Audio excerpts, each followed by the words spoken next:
Bullying এর শিকার আমি অনেকবার হয়েছি। তো এটা যদি ভাবি যে আমাকে কে কি বললো না কি বললো, পাশের লোকে কি বলে, এটা ভেবে যদি আমি থেমে যাই, তাহলে আমার দেশের জন্য আমার যে জাতিকে দেওয়ার যে এটুকু সক্ষমতা বা আমি যেটুকু দিতে পারবো সেটুকু তো জাতি পাবে না। নির্বাচনের পরিবেশ অনেক মহল থেকেই ঘোলাটে করার চেষ্টা করা হচ্ছে, কিন্তু আমার মনে হয় সেটি সম্ভব হবে না বা শিক্ষার্থীরা সেটি মানবে না। শিক্ষার্থীদের ঐক্যবদ্ধ শক্তি সেই সেটিকে পরাজিত করবে এবং ডাকসু নির্বাচন হবে ইনশাল্লাহ, আশা করি আমরা। যারা মূলত এই মানে প্রক্রিয়াটাকে ঘোলাটে করার চেষ্টা করছে তারাই, যাদের মনে ভয় আছে যে তারা জিততে পারবে না, যাদের মনে ভয় কাজ করছে যে আমরা নির্বাচিত হতে পারবো না, সেই ভয় থেকে কিন্তু তারা এই প্রক্রিয়াটাকে বাধাগ্রস্ত কিংবা ঘোলাটে করার চেষ্টা করছে। এই পথ আমি হুট করে বাছিনি। দেশের জন্য, জাতির জন্য দায়বদ্ধতা থেকে আমি বিগত দিনগুলোতে অনেক দুঃসাহসী কার্যক্রম পরিচালনা করেছি এবং তারই হচ্ছে যে এটি একটি অংশ।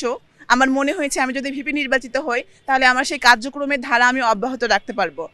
আর বিগত সময়গুলোতে যখনই আমি আমার সুযোগ পেয়েছি সাধ্যমতো আমি আমার জায়গা থেকে দেশের জন্য, জাতির জন্য কাজ করার চেষ্টা করেছি এবং পরবর্তী পর্যায়ে আমি আরও বৃহত্তর পরিসরে কাজ করতে চাই। সেখানে আমার মনে হয়েছে যে আমার ঘর থেকেই শুরু করা উচিত আমার কার্যক্রম।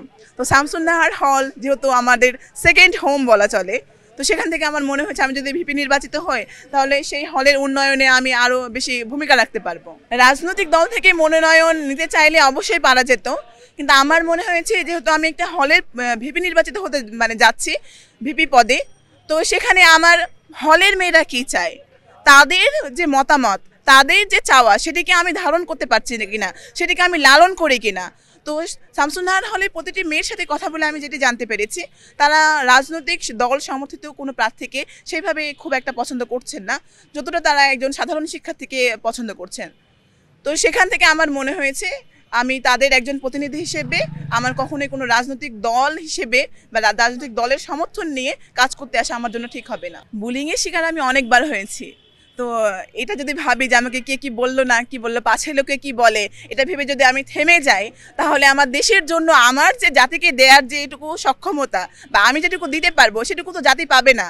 আর ঢাকা বিশ্ববিদ্যালয়ের মতো একটা প্রতিষ্ঠানে আমরা পড়ার সুযোগ পেয়েছি, এখান থেকে শুধু আমরা নিজেরাই পড়াশোনা করে নিজেদের জীবনকে মানে সুন্দর একটা জায়গায় নিয়ে যাব, নিজেদের বাবা মায়ের জন্য কাজ করব, সেটি তো নয়। দেশের এবং জাতির আমাদের থেকেও কিছু প্রত্যাশা রয়েছে, সেই প্রত্যাশাগুলো পূরণ করার জন্য হলেও এই ট্যাগিংকে, এই গালাগালিকে পিছনে রেখে আমাদেরকে সামনে এগিয়ে যেতে হবে। আমি অবশ্যই একটি সুন্দর নির্বাচন চাই, আর নির্বাচনে আমি জিতি বা হারি সেটি বড় কথা নয়। যদি কেউ আমার থেকে যোগ্য হয় তাহলে সে আসলেও আমার কোনো সমস্যা নাই, অবশ্যই যেন আমার হলের জন্য কাজ করে।